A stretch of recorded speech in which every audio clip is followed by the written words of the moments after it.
I'm the idiot. I should do it, but it is what it is. No, I feel you. Let me know when you're ready. Ready. All right, cool. Hey, welcome to another episode of To Be Frank with Frank Castillo. It feels good to be back. Today's episode is with one of my favorites, guys. Nice round of applause for Chris Porter. Hey, thank you. Yeah. All right.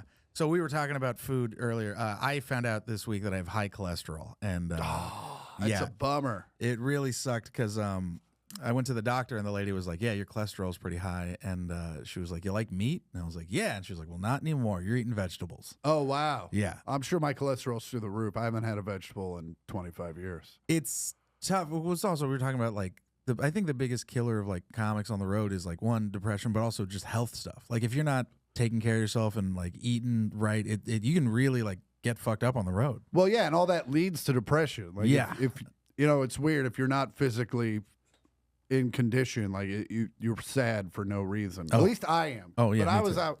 I was an athlete as a kid. Really? What'd you play? I played football until my junior year. I got hit in the head with a golf ball playing golf. Oh, okay. I thought you got hit in the head with a golf ball playing football. I was like, whoa. No, I was out on the fairway and a guy didn't see me and he tried to hit around us and bounced one off my skull. Holy shit! How hard?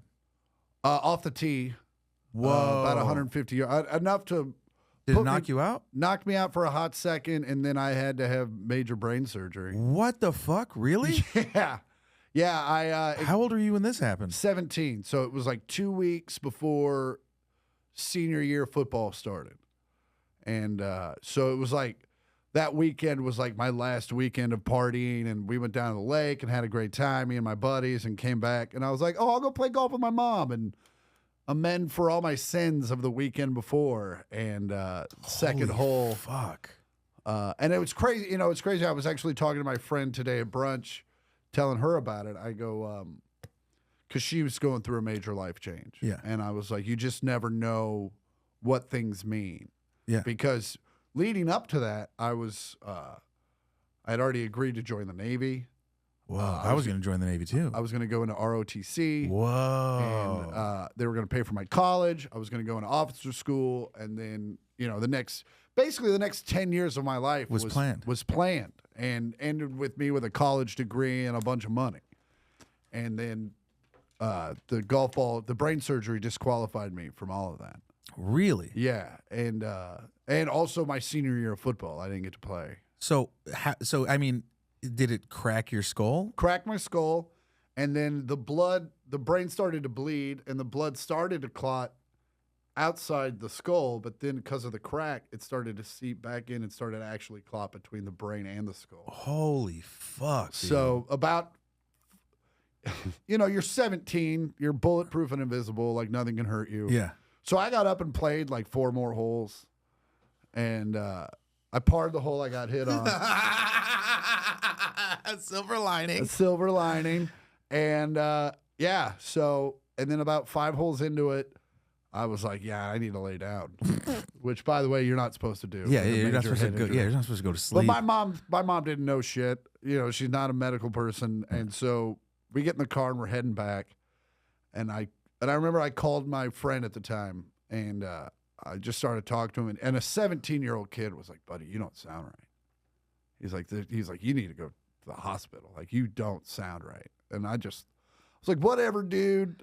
And I hung up the phone, and then the headache got massively worse. Yeah. Like immobilizing.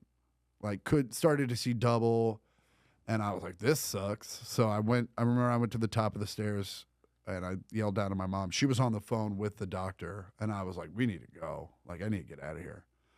And then that's when shit got scary, because like I started to fade in and out of consciousness, and my mom was like holding my hand and driving and trying to get us to the hospital. And like she was like, just stay awake. That's all I need from you right now is to stay awake.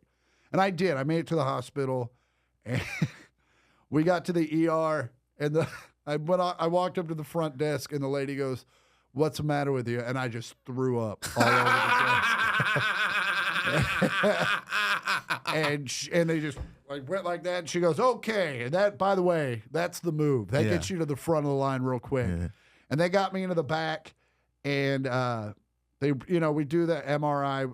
Most of this stuff I don't really remember, but what I do remember is sitting on the table with my parents, and the doctor comes, and it just so happened that the #1 neurosurgeon in the area was on call that night. The fucking A, dude. And this dude walks in ice cold. Like, he doesn't give a shit. And he was just like, hey, man, so the blood's starting to clot between your brain and your skull. We need to get that out of there. So if it's cool with you, we're just going to go ahead and get you into surgery. And I go, can I play football if I have the surgery? Because two-a-days start in 2 weeks. And he was like, no. I go, okay, well, then let's just do the surgery at the end of the... Because he was just so calm about it. He didn't make it feel like it was life-threatening. And he goes, no, man. He goes, if you leave here tonight, you'll be gone. And I'm so out of it at the time that I go, yeah, man, why would I stay here if we're not having the surgery? He's like, no. He's like, the blood will continue to clot, and you will die one of the most painful deaths that anyone's ever died ever. And so I was just like, why are we even having this conversation? Like, why are we? Yeah. And he was like, I can't just force you into surgery. I have to ask you. And I was like, oh, well then, yeah, man, let's go save my life. That would be great. Yeah. And we went in, and, I think that was like 4 in the afternoon, 5 in the afternoon by that point. And then woke up at 4 in the morning with a crown of bandages, and my dad sitting there reading the paper. And I was like, I go, what is it, 4 a.m. or 4 p.m.? He goes, it's 4 a.m. I go, what the fuck are you doing here? And he goes, you're my son. Like, I got to be here. Yeah. And I was like, okay. I was like, well, I'm up. And 2 days in intensive care and 2 days in a regular hospital later, they sent me home. And but they were like, yeah, man, your future is different now. Yeah. And that's how I got started into stand-up. Was I went to KU and I hated it. And I was also going through apparently when you have major brain surgery, you go through a major depression afterwards. And, and no one tells you. At least they did in the 90s. Interesting. And so I went through this catastrophic depression my first year at KU. Like, one of those ones where you wake up and you're like, damn it, I woke up. Like, it was like that bad. And I didn't know why. I just thought I was sad. And then stand-up saved me. Once I had that outlet and was able to, like, have a channel for the anger and all the frustration, like, that's what obviously changed everything. Yeah. What was the thing that, when did you start to, like, do stand-up? When did you find it? When, like... Okay, so that's a funny story, too. I have a buddy who at this point lives in Germany because he chased a woman over there. And I mean... I get it. Yeah. I mean, he caught her. He got her. They're together. But he was just that dude back in the... I mean, I went to high school with him, and, like, if he saw a movie, he wanted to be that movie. Oh, okay. But he also had the drive to, like, get most of the way there. Mm-hmm. So, like, Swingers came out, and the next day he had bought suits from Half Price Store. And, like, they all wore tailored suits, and we couldn't afford that. So he would literally tie it up in the back. You know how, like, hot girls tie it up in the front? He would tie it up in the back so the shirt would be tight. And all of a sudden he knew how to ballroom dance. Like, it was crazy. And so one day I was still going to KU, and he calls me. He goes, last night I saw a stand-up comedy movie. I don't know if it was Punchline or – because it was an older one. Yeah. And he goes, I want to be a stand-up comic. And I go, yeah, man. That sounds, because we were both huge fans of it, but we also didn't know how to start. Yeah, no one tells you. There's no, it's like being a NASCAR driver. You're like, what's day one of that? Do I go to the go-kart track and just start owning people? Or so, it was 98. So he pulls out the phone book, calls the local comedy club. And is like, I want to be a stand-up comedian. How do I do it? And the girl started laughing. And she goes, we have an open mic on Mondays. And you come down here and give it your best shot. And so I went down there and watched him. And because of, I showed with a bunch of friends, and just how we walked in the door, I was the last one. And they sat us around around one side of the stage on the front row. And I sat front row center. For a 25 comic open mic. Oh my God. And just watched it and was like, I'm also 19. I'm at this bar. like it's a big deal, and I'm just like watching. But also in my head, I'm like, I'm funnier than half of these people. Yeah. Like if I showed up to this, I wouldn't embarrass myself. Yeah. And a month later, I tried it, and it was just, a show of 40 people maybe, and it was like the most electric thing that had ever happened. Like just life had been turned up to 11 all of a sudden. Did it kind of feel like the same feeling you got when you were playing football? No, it was way better. Way better? Like football was great. I mean, I was a receiver, so I was way out there. I was kind of like on my own island, and so like I was part of the team, but also kind of didn't feel like it at the same time. Did you get a touchdown? Yeah, JV. Okay. But I didn't catch it. Oh. I recovered a fumble. Okay. My buddy was a tight end. He actually never caught it. It should have been an incomplete pass, but he bobbled it, and the ball fumbled into the end zone, and I jumped on it and got it, and I looked up, and they're like, touchdown. I was like, okay. What was that like? Because I've gotten a touchdown playing with friends, but never in like a game. Like that feeling compared to like crushing on stage. Oh, no. It was because it was like a JV game, and it was also like a cold game, so like everyone was in their cars, and so no one really knew what had happened. So I just pop up with the ball, and they're like, touchdown. And I even went back to the sideline, and the coach was like, who did that? Who scored the touchdown? Like no one cared. And but it was still like this great, but it wasn't the dream where you like catch it and the crowd goes wild. It was just you fuck the cheerleader. You know? No, it was one step above practice, basically. And the water boy gave you a high five, and you're like sick. And but no, the first time I was on stage was just like, oh fuck, like this is great. Granted, I hadn't had sex yet, so. Wait, when did you lose your virginity? Like 6 months. Like I literally owe everything to comedy. Like really? The girl I lost my virginity to, I met doing comedy. That's hilarious. Like everything. Comedy has been such a godsend to me, as it is to everyone. Oh no, it's absolutely changed my life. But like I've met so many of my heroes just because of what we do. Yeah. And not only that, when they meet you, you're a comrade. A peer. Yeah. You're a peer. They're like, oh man, yeah. You do comedy? Oh, that's great. And so you're not just a fan. You're in the biz. So like you have this new level of respect. And now like I meet other people's heroes and I don't even know it. Like this great drummer, Dave Lombardo. Like if you know punk music, like he's your god. And he walked up to me at an event and just said, he goes, hey man, I'm a big fan. I just wanted to come over and tell you. I was like, oh, thanks. I didn't know who he was. And the guy, and I was with my buddy Christian James Hand. And he just looked at me and goes, you're a monster. And I was like, yo, calm down. He was like, no, dude, this is one of the greatest drummers of all time. You don't even know what you're doing. Yeah. And I was like, oh, cool. So it's like you just have these weird moments where you like meet people and someone's like, do you know who the fuck that is? And I have no idea. Yeah. And they're like, well, you just met my... I remember Dave showed up to another show and John Hook could barely speak. That's so funny. Yeah. And me and Dean Del Rey were like, hey, what's up? My cousin's best friend is the drummer of Lamb of God, Art Cruz. Oh, yeah. Yeah. And so because of him...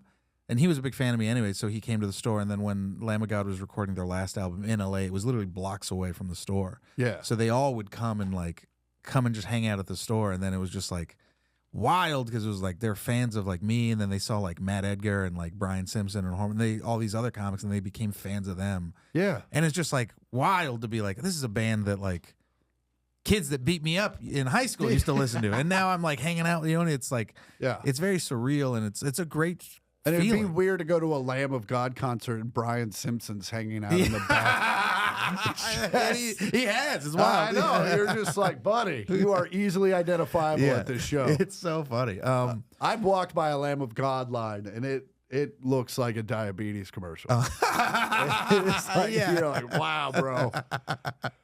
Yeah, dude, it was fucking super crazy. It was a lot of fun. I got to bring my childhood best friend because that's like his favorite band in the whole world. Oh, really? And same thing with Mastodon. And then I got to introduce them afterwards. We got to go to the back and see everybody. And I didn't tell him we were going to do that. I was just like, hey, I got us a ticket. You want to come? And he was like, sure. And then we got to go to the VIP, and he was like, holy shit. And in the VIP bar was all, again, different legends of like different music bands and stuff. Yeah. And he was like, I didn't know who anyone was, but he was like, that's blah, blah, blah. Holy shit, that's blah, blah, blah. He was like, oh my God, that's fucking blah, blah, blah. Like, he was losing his shit. And it was like, God, it was cool to like give my friend that moment. Yeah, it is a lot of fun. And, you know, it makes you feel good to watch your friends freak out over guys that you're just like, yeah, no, that's Steve. Yeah. He's all right. He's a cool dude. Yeah, he's good. Yeah. That's so wild. Who have you met anyone else like of your personal heroes that you're like, oh my God? The first one was Chris and Rich Robinson of the Black Crowes. Whoa. Because they were gods to me. Like the Black Crowes were our band coming up, you know, right after Last Comic Standing. I took all that money and just followed the Black Crowes around. I did that with Bayside. I followed. I just went and was like, I'm gonna go follow you guys. Oh, and I have a weekend off. I'd be like, oh, okay, they're playing here. All right, great. I'll hop a flight and I'll go. One time during the Last Comic, one of my favorite moments. One time during the Last Comic Standing run, I'm walking down Peachtree in Atlanta. I'm walking to a Chris and Rich show, and this car locks up its brakes and rolls down the window, and they're like, fucking Josh Blue.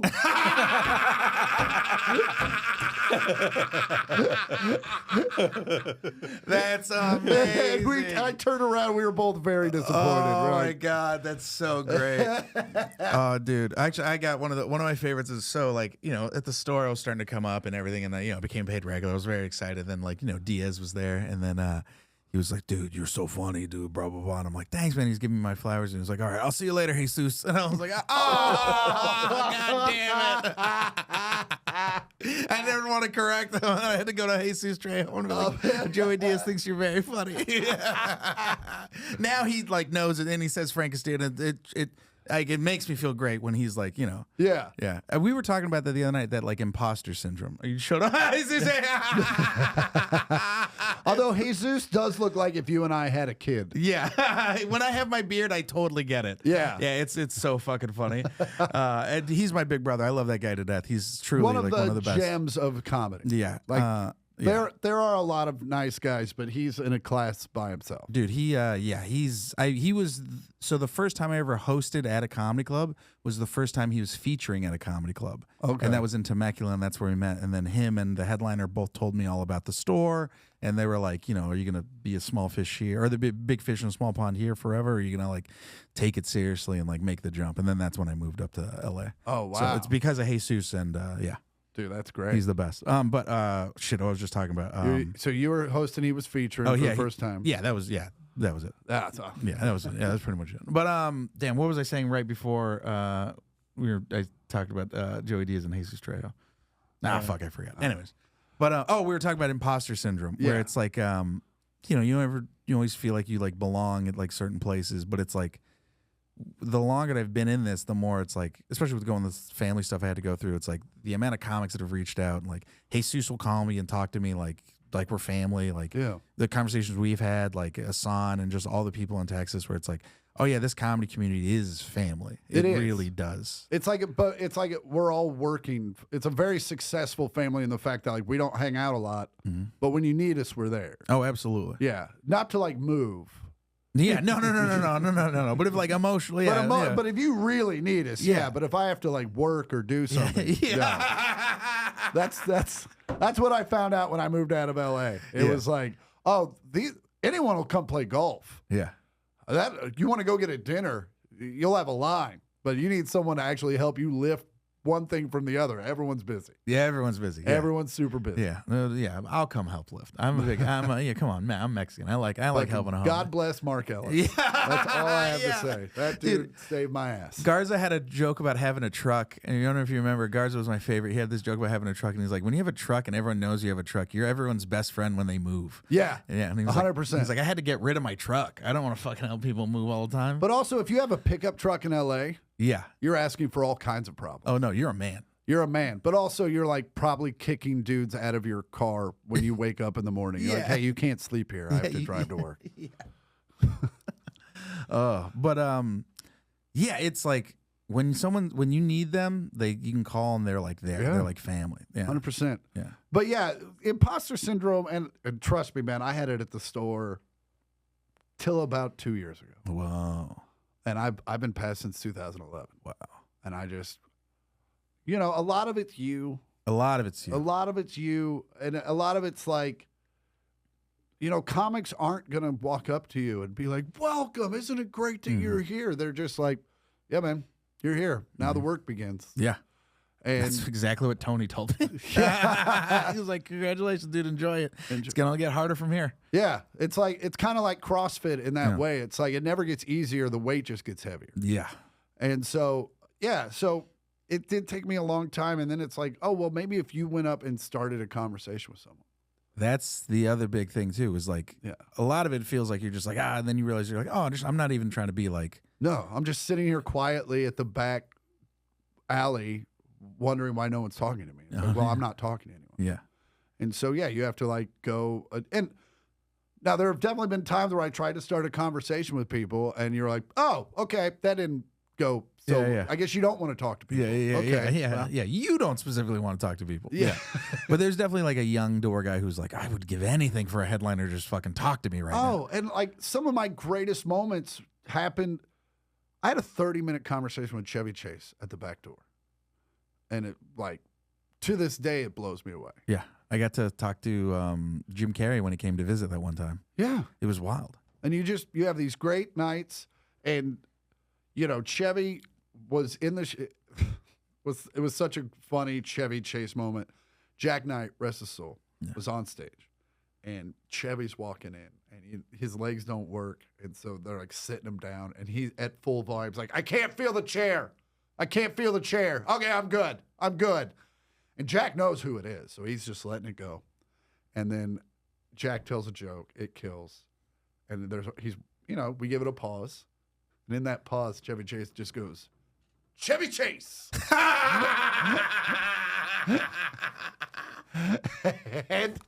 and Jack kind of smiles and puts his head down. The audience doesn't know what's going on, and he goes, hey, I would normally say something to that man, but that is actually Chevy Chase that just said that, so I just really don't know what to say.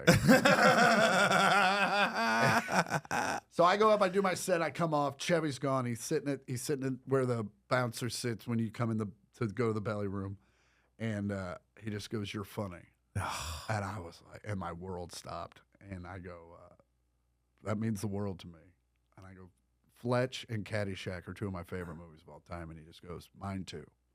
And then we just sat there and talked for like 30 minutes. Oh, that's so cool. And he told Caddyshack stories and all that stuff. And then I turn around and there's literally like he's holding court. Yeah. And it was just the greatest. Yeah. It was such a great evening. And, and that's what's great about the Comedy Store and Hollywood in general. There are 100 nights that are shit and that are just a grind. Yeah. And then the one night comes where you're like, oh, this is why we live. Yeah, this is the whole reason I'm still working here. These magical evenings where you're just hanging out with gods. Yeah. And they're treating you the same. It's wild. Yeah. Shout out Kaylee Chase. Kaylee Chase came through so hard. So my wife's my father-in-law, my wife's dad's great guy. You know, he's told me he's proud of me and that I'm funny and all that stuff. But like, you know, I never know what to get him for Christmas and stuff. Every year they watch Christmas Family Vacation, right? Yeah, right. As do we. Every year, it's a Christmas tradition in their family. Every year they all get together on Christmas Eve. They all watch it. Chevy Chase is like a god in that family. Like her dad loves Chevy Chase. We got the Christmas pop up of Chevy Chase. Like it's a whole thing. So for Christmas, Kaylee was able to get him to sign a poster of the speech he says when he's yelling at his about the boss. Where's right? the Tylenol? Where's that whole thing? And so Chevy Chase wrote it, like signed it for him, personalized it, and then I gave it to him, and he was like, "This is the best gift I've ever gotten." Wow! And then he framed it, and it's like like right when you walk into the house, it's right where everyone can see. It's fucking It's. I was like, this feels great. I fucking nailed it. Dude, that's awesome. Yeah. I did something like that. My buddy's a huge Kid Rock fan, and me and Bob have been friends forever. And so my buddy came down to Nashville to see us, knowing I was like, if you want to meet Bob, come to this show. He'll show up. I can't promise any more than that. And he shows up, and we're all gonna head back to Bob's place. And my dude's freaking out. He's like, "We're going to his house." I'm like, "Yeah." And he's like, "No way." And Bob comes up to me and goes, "Hey man, if anyone needs a ride, we got extra room." And I was like, hey, can you take my 2 friends here? And they were like, yeah. And he hasn't shut up about it since. Yeah. It was a 15-minute car ride, and he was just talking to Kid Rock, and he Yeah. was like, thank you very much for all of that. Yeah. And I was like, yeah. He had empty seats. You're like, it's how it was. It's how it was. Yeah. You're welcome. Yeah. Yeah. I got to give my dad that moment. He got to meet Dave Attell. That was his fucking guy. Oh. He loved Insomniac with Dave Attell. He was very irresponsible, but he let me grow. He'd let me stay up and watch it with him, right? Yeah. So when he got to meet Dave at the store, it was like a big deal. And like I've known Dave just from being a door guy, and he's like, again, like a legend who's just nice to just everybody. Like if you're a comic, he treats you like a peer, even if you're an open mic. Like he's just a fucking cool dude. So yeah, my dad never asked for pictures, nothing, never like hates being that guy. He saw Dave and was like, came up to me and was like, please, can you? And I was like, of course. And Dave, Jeff, they both took a picture with him, and that was like the highlight of everything I've done for him in comedy. Like I've gotten so many cool things, but that was like, he talks about that all the time. I got to introduce my dad to Jonathan Winters. Whoa. Yeah. And that was a very similar thing. And I was very fortunate that one of his handlers knew who I was. So they were like, yeah, man, come over here and talk to him. And yeah, and the way it was, we went to the green room taping, the Paul Provenza show. Oh, I love that show. And so, Paul and I were good friends. He was like, come and meet Jonathan. It was the day my sister moved to LA. Like they had just drove 12 hours. And my dad's just like, hi. Yeah. But that's what makes, I mean, obviously all the stuff that happens to us is awesome, but the stuff we're allowed to do for others because of our job is the best for me. It's my favorite part. What's the you get like money from last conversation. Like what's like the most like cool thing you spent on to like take other people out or to do something for like other people? Like when my dad got to visit, I finally was like, "We're gonna go see a Dodger game, and I'll take you." And I got like good seats. Like I spent like $1,000 on good seats. And then, like we really like had a fun fucking day. I bought a suite at a Royals game and brought my whole family. That's fucking tight. Yeah, that's the next thing I want to do. Like I want to be able to buy a suite at the Dodger game and bring my whole family. Man, it ain't cheap. Yeah, I know. I looked at someone was like, "It's like $4K for a box." I'm like, "That's sick." And they're like, "Ooh, actually, it's $8K for a suite." And I was like. Yeah, and then you have to pay for the liquor. Oh, what? That's just damn sweet. Yeah, and then you order and all the food, and I mean, yeah, it was definitely one of those things you got the bill and you're like, well, we're doing this once. Like it's funny too because like nothing like my family's not used to like comedy money, which is like it comes and it goes, and it's like either a lot or it's a little, right? And then. Right now, it's like I'm doing good, and then I'll take my parents out to dinner and stuff, and my mom's just like, she's like, look at this fucking menu and the kids you can't order. I'm like, no, just get what you guys want. Listen, like this is the whole point of what we do. I want to be able to like take us like this is what's gonna last forever is like having a good meal with family. Like, I can get you material things, but like you guys don't want that. You guys want like this is. I want to break bread with my family. But also, and that's a mutually beneficial thing because you love to pay for those meals. Yeah. And you love to, because we're paying our family back for all the great things they did for us. Yeah. My parents watch my dog when I'm gone, and they don't ask for anything, but I take them out for very fancy dinners. And they're like, you don't have to do this. I was like, well, I'm going to eat here tonight anyway. Yeah. So you can come with me, or I can eat by myself. Yeah. And they're like, okay, well, we'll come. I like steak. It's so funny because I'll take my mom, my parents and my siblings. They eat sushi in Temecula, and it's like very basic white people sushi, right? Like cream cheese on everything, like just like. And then I remember I took my mom to Sugarfish, so it was like a nicer like sushi spot, and we did the omakase or the like the trust me, the whole trust me thing. And my mom was like, so we can't just like order for it. And I'm like, no, it's a whole you gotta like it's a process. She's like, oh, she was kind of like. Bouncing up and down. She's like, there's no like cream cheese or anything? I'm like, oh my God. And I was like, oh no, Mom. There's no cream cheese. I've taken two people from Wisconsin I've taken to Sugarfish. And I call them every time. They're like, hey, I'm coming to LA. And I'm like, do you like sushi? And they're like, fuck yeah, I love sushi. I'm like, great. First dude took him to sushi. And he's like, he looks at the menu. He goes, it's all sushi. I go, yeah. He goes, I can't get like chicken fried rice or something. And I'm like, I asked you if you liked sushi. And he was like, well, I like sushi places, but I just don't get sushi. I'm like, well, you're fucked here, bro. This is Black Diamond. This is extreme level sushi. Yeah, this It's is fucking fish and rice. That guy is from Japan. Yeah. He's not a Mexican with a bunch of tattoos. That is a Japanese man. And then I watched another dude literally stick a piece of tuna in his mouth and eat it like a 4-year-old.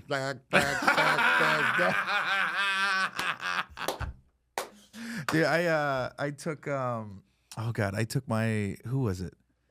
Oh, we took my wife's family. It was her mom and her sisters, and they all eat like birds. But we took them to all-you-can-eat Korean barbecue, and they just did not understand the concept. And then I was just like, no, we all have to pay for all-you-can-eat because like we all can. She was like, oh, we can't share. I was like, no, we all have to do the thing. She was like, okay. So we start ordering like tons of plates, and me and my wife can put down like 4 plates, right? Yeah.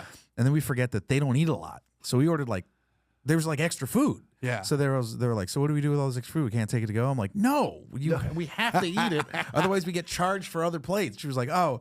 So then I'm like trying to like hide meat in like different plates and like just disperse it evenly and like put a napkin on it and then another plate, right? Beef smuggler. Yeah, I'm fucking out here hiding meat, and then her mom's very loudly like, so what are we gonna do with all this extra meat? And I'm like, dude, you're talking about the robbery during the heist. Just shut up and let me fucking.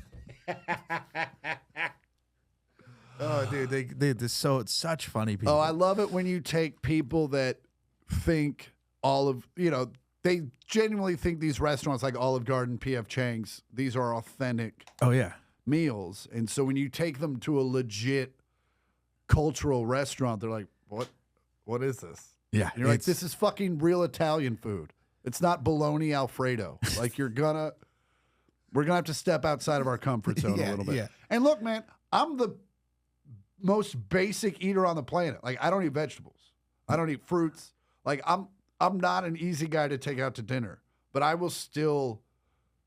I'm not the guy that's like I'll make it work. Yeah, like I'll never complain. I'll just be like, it looks like I'll just have the burger plain or whatever. But like the people that just like, well, this isn't like Olive Garden. You're like, yeah, that's why we're here. Yeah, that's the whole reason we're here because it's not Olive the Garden. Exact opposite of Olive Garden. Yeah, 100%. Yeah. I also get mad at people like you go to Vegas and they're like they go to the Outback. Yeah. And you're like, you flew all the way here to eat at a place that's at your mall. They'll take pictures in front of it. Like, look at me, Tammy, Vegas Outback. Go fuck yourself. It's like, come on, get a little culture. Yeah, a little bit. Just a little bit. The greatest food in the world is all around you, and they're like, and you're going to a fancy McDonald's. Yeah. Is all it is. Yeah. Although I will go to the McDonald's in Hawaii just because they give you pineapple, and you're like, oh, this is kind of different. Yeah, but also if you want McDonald's, go to McDonald's. Let's not go to Olive Garden and add spaghetti. All right. So next, I got these questions my wife wrote. Okay. All right. To shout out Hannah, the question master, as dubbed by Matt McCusker. All right. If you got asked to do a TED Talk, what would you present on? Choosing happiness. Ooh. I think one thing I learned in the last couple years is that happiness is a choice and that you have to choose it. Like you have to be able to look at things with a perspective that allows you to move on and forgive and never forget. But, I think a lot of people think forgiveness is for the person that did it. And it's really for the person that got victimized because that allows you to move on. Mm-hmm. And I know too many people that hold on to stuff that's happened to them long ago. And yeah, they are owed something. Yes, they were wronged. But the person that wronged them isn't thinking about it anymore. Mm-hmm. They've moved on because they're bad people. And they've moved on to wronging other people. And I've seen so many people that sit here and ruin their lives for years because they're sitting there going, where's my apology? Where's this? Where's that? And it's never coming because this person isn't sorry because they're awful. Mm-hmm. And so it's like you're only hurting yourself when you don't move on, if you allow something to grab a hold of you.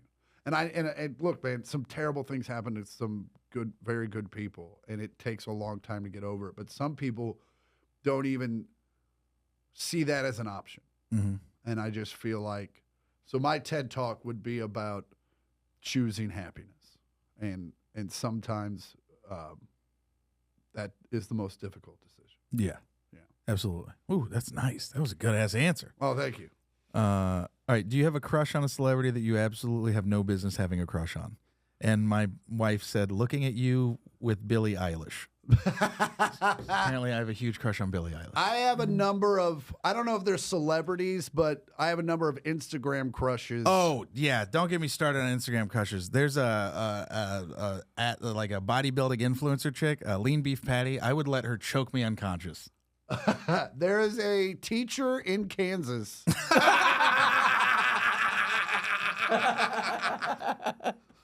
That has a fairly significant following, and she's very attractive, but she's also very smart and funny. But the other day she said she was 27, and I'm like, well, I have nothing to talk to you about. Hilarious. Like, even if I did meet you on something, like, the conversation would last 4 minutes. Yeah, it's I'm 36. I'm turning 36 now, and I've now more than ever, anytime I talk to anyone under 30, I'm like, holy shit. Yeah. Well, I really feel it. I'm 46, so she's 19 years younger than I am. Like, and that you start to get to that age.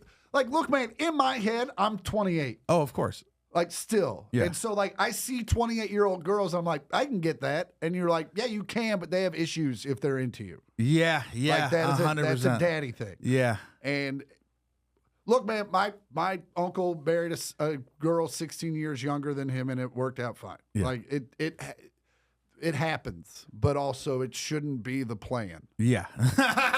That's such a good. It happens, but it shouldn't be the plan. That's so fucking funny. Yeah, my dad. My dad has always been like a ladies man, Yeah. and even like I remember one time he was probably in his mid-30s and he was dating a chick who I think was either 21 or like 20. She was in college, right? Yeah. And I remember my cousin was so fucking pissed because he was almost the same age as her. And my cousin was like, I should be dating a bitch like that. Yeah. Like, I'm so fucking mad. And my dad was just like, yeah. And everyone was like cracking jokes and making fun of him. And obviously it didn't last long, but he was like, yeah, he pulled like the hottest college chick. And I was just like, dude, you're insane. What are you doing? But like I think once girls get into their like early mid 30s, like the age difference isn't as bad. Mm-hmm. Like my buddy he's 53, 54, just married a girl that was 33, and she's the best thing that ever happened to him. Yeah. And he's the same to her. Like she keeps him in line, and he keeps her happy, and you're like, so like I said, it does work. But yeah, it's got to be after 30. That's the thing. It's got to be after the 30. Because in your 20s, you're not done. No. You're not done becoming the person that you will become. Yeah. And so, and maybe that person that they become in their 30s still loves you and you still love them. But Yeah. that's a big risk. Yeah, I love my wife. The day she comes up to me and she was like, hey, man, I'm just a different. I'm like, all right, man, I get it. We've been together for fucking forever, but like, I'll still do whatever it takes to keep you. But like, Yeah. because I see my parents, my parents got divorced and stuff and all that stuff. And it's like, yeah, we got together young and I love her with all my goddamn heart. And I want to keep, we make it work. Like, we have no problems whatsoever, but it's also like, that's also the big fear that I always have is like, oh, what if we outgrow each other? And I think she also has that fear too. But I think because we're aware of it and we're like constantly checking in and like constantly being like, we're good, right? We're making this all work. And then it's like, yeah, it's healthy. My parents been together 47 years. Whoa. Yeah. Right? 76. Yeah. So we're coming up on 48 years, 49. Yeah. Still madly in love. They still bicker at each other all the time. It's still a lot of like, are you doing that? What are you doing? But it's still, they're a great example of what love can be. Mm-hmm. But I think it's also kind of ruined me and my sister because we're like, oh, is this relationship not absolutely perfect? Well, then.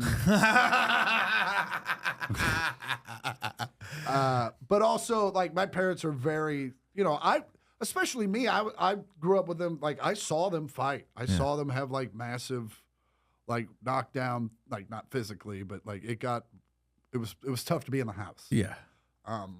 But those were very few and far between. Luckily, my dad traveled a lot, and also my mom's brutally honest. Like, my dad was home for too long one point, and my mom walked up to him. She was like, "You need to go somewhere." And my dad's like, "What?" She was like, "I'm starting to hate you." so you need to go report. I don't care where you go, but you need to leave. And my dad's like, all right, called a plant, was like, I'm coming in. And they're like, you were just here. He's like, shut up. I'm trying not to get divorced. Yeah. So, yeah. So no real celebrity. I mean, yeah. I mean, Yeah, I think it's more Instagram celebrities now. Instagram celebrity. And the thing with the Instagram celebrities, you kind of get to know them because Yeah, they yeah. post every day. Yeah, there's a chick who dresses up like Pikachu, and I'm like, Yeah. it's tough. You know what I mean? It's tough. It's hard. It's hard. And, but also, I was fortunate enough to date, one of my dream girls for a while. Whoa. And, but it's also a learning experience where you're like, oh, the person on the internet is not Of the course, person absolutely. that they are. Yeah. And not that the girl I dated isn't a beautiful person and isn't awesome. But it was just like, oh, yeah. You're not, this is a piece of you. Yeah. And so, yeah, it's weird. And but as far as like real celebrities go, yeah, I don't know. There's a girl from the girl from the band Lawrence. She's pretty hot. Oh yeah. But also she can sing. Like that's my thing is like being hot is one thing, but the moment you have a skill Oh yeah. or a talent, There's so many like comedy people that I'm like, oh, I think you're hotter because of how funny you are. oh yeah, 100%. Yeah. And then. And like if you look at my Instagram algorithm, it's hot girls doing things. Yeah, there's a hot chick just chopping down a tree. Yeah, or golfing. Yeah. Or I think that's There's a golfer influencer chick who just does she just wears like golfer attire and then she just golfs and it's just like no bra and you're like, I can't stop watching this. Yeah. I love golf so much now. I want to go play a couple holes. This is great. I can't. so yeah, but yeah, I have a lot of Instagram crushes, but no real. I mean, I think the days of the movie celebrity are gone. Really. Yeah. Like the like you'd watch a comedy and there'd be like the hot chick, right? The like love interest or whatever. Like it doesn't seem like there's that much anymore. Or there was always like the Marilyn Monroe type, yeah. like Cameron Diaz had her moment, and others that are failing me. Like even the chick from Dirty Dancing. Like she was in like 8 movies during that run. What's her name that was in Waterboy?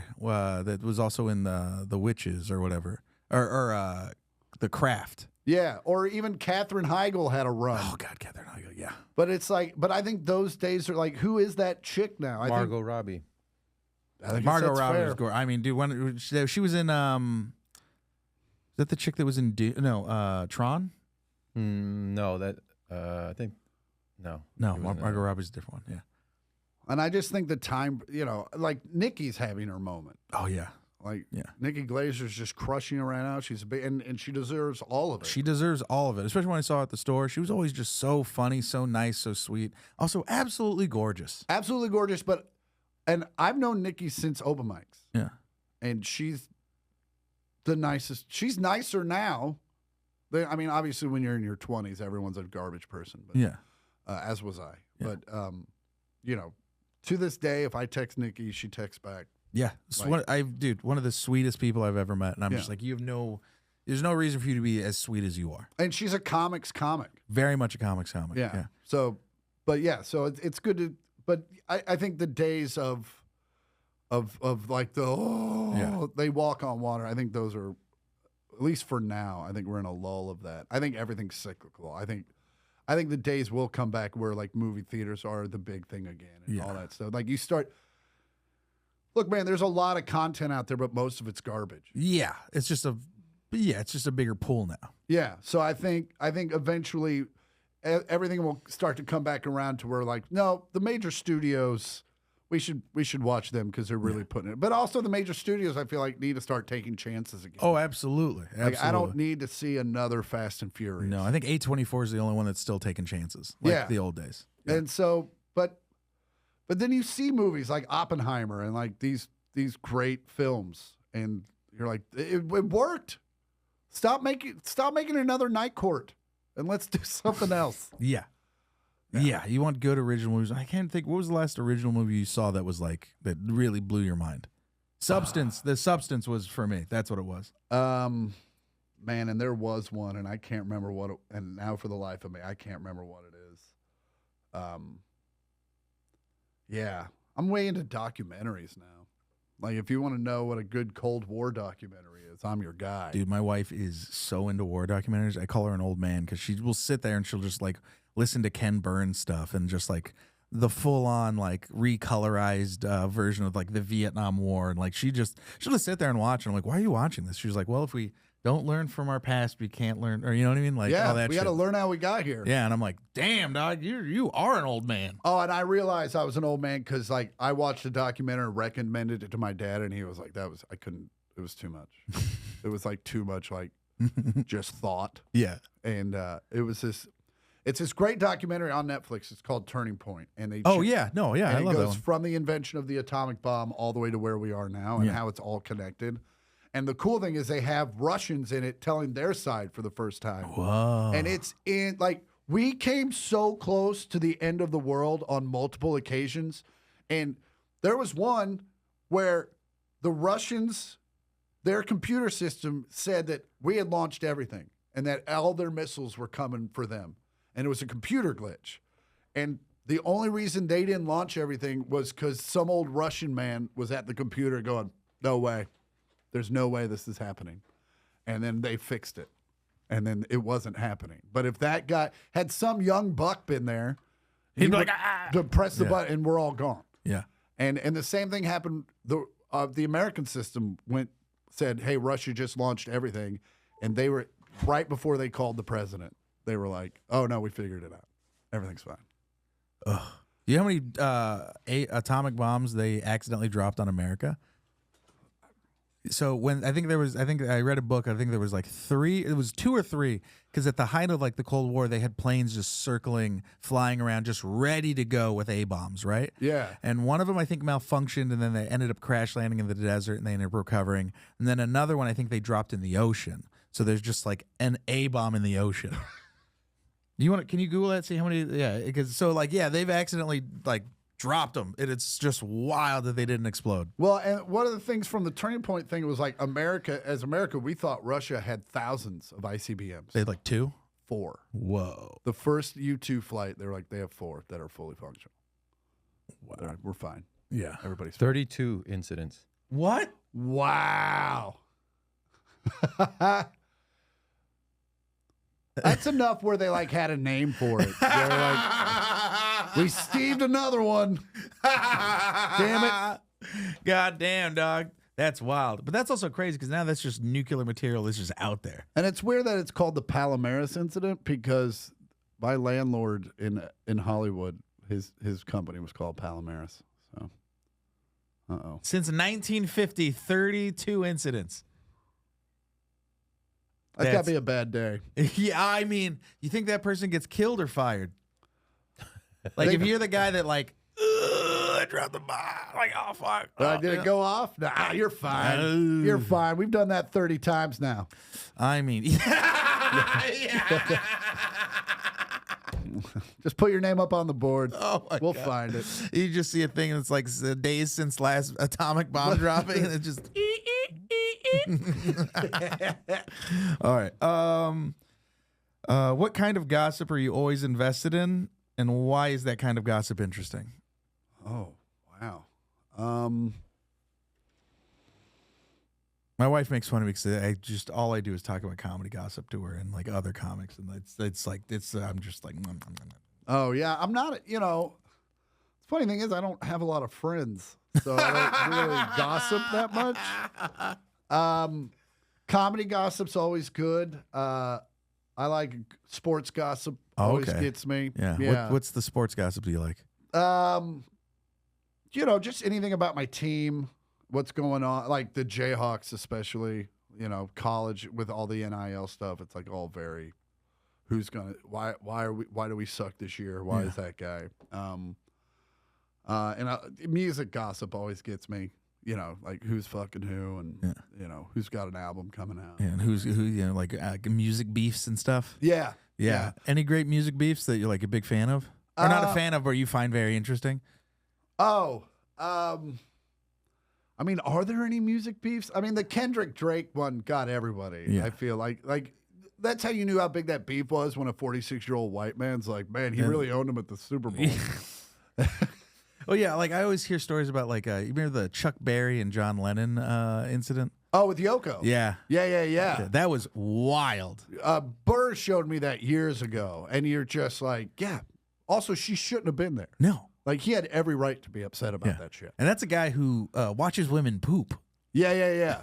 Oh, one of my favorite Chuck Berry stories, a documentary crew was on his property doing a documentary about Chuck Berry, and their van gets stuck in his field.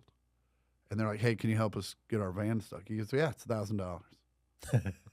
And they're like, no, we're just shooting a documentary about you, for you. And he's like, yeah, and if you want your van out, it's $1,000.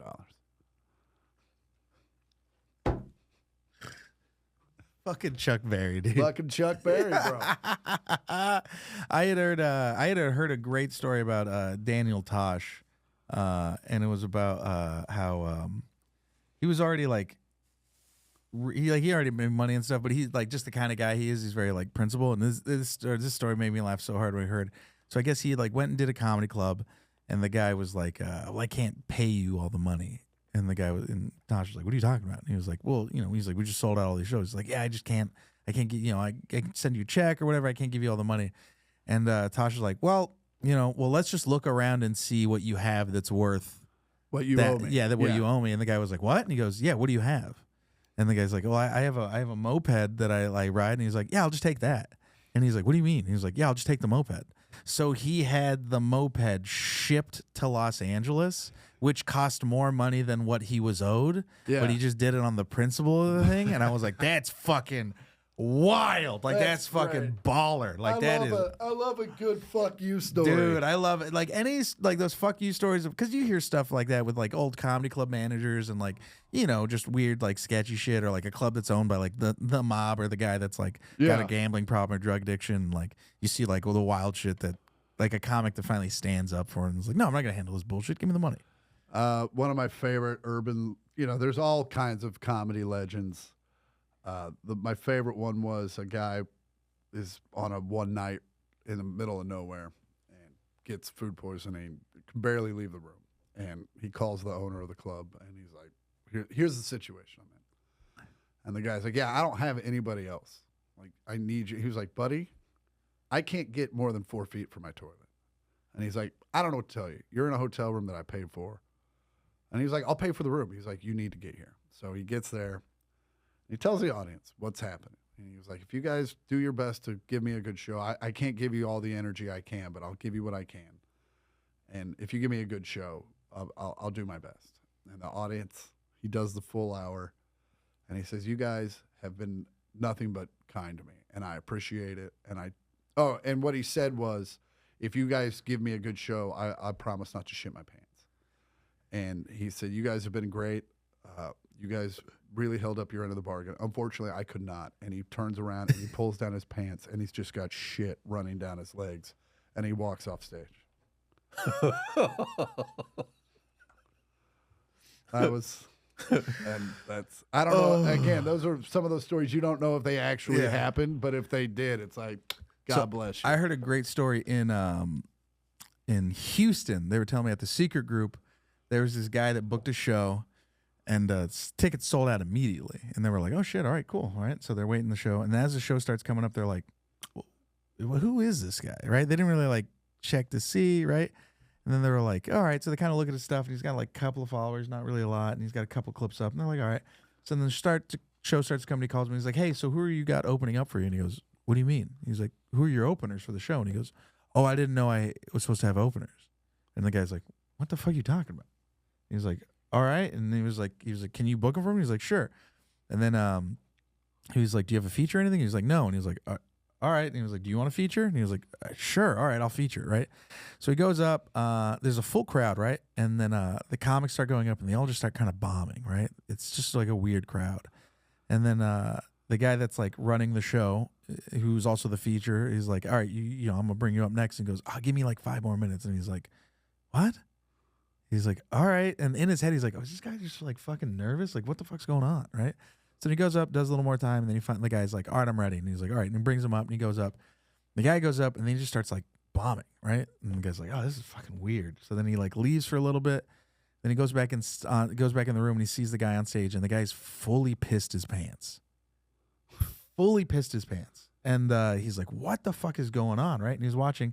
And then he starts to realize that as the guy keeps telling jokes, he starts to pee his pants more and more and more. And then he realizes the guy's doing it on purpose. So then he pulls the guy off stage, right? The show ends, and he's like, what the fuck's going on? And he comes to find out he had posted that he was like, I'll do a show. I'm going to do a comedy show. Come watch, and I'm going to pee my pants on stage. And everyone was just there to watch this guy piss his pants. They weren't there for comedy. He sold out a show. Because he was like, I'm going to piss my pants. I quit. Yeah, yeah. I quit comedy. So the guy running the show is like, what the fuck, right? So he ends up like, he's like, all right, dude, this is fucking ridiculous. He's like, you're gonna pay for all the comics that went up. That's coming out of your check. He's like, I'm charging you a cleanup fee and a hazard fee. He was like, what? He's like, I don't know what the fuck that was. He's like, you're never allowed to come back here. And the guy was so scared that he sent one of his friends to pick the check up. Wow. I mean, at the end of the day, he didn't do anything wrong. He told everybody he told everyone showing up what was going up. He just didn't communicate well with the club. Oh, all right. Anything you got to plug before we get out of here? I mean, my latest special's on YouTube. It's called There's No Money in Babies. And I got a new special coming out later in the year. I think it's going to be called Middle Rage. Nice. Yeah. Nice. Dude, thank you so much for having this. Was a great fucking Thanks for having me. Anytime. Great conversation. Such a blast. Thank you, Kalia Extracts. Thank you, Puffco, for sponsoring. Feels good to be back. Thank you guys so much. That was great.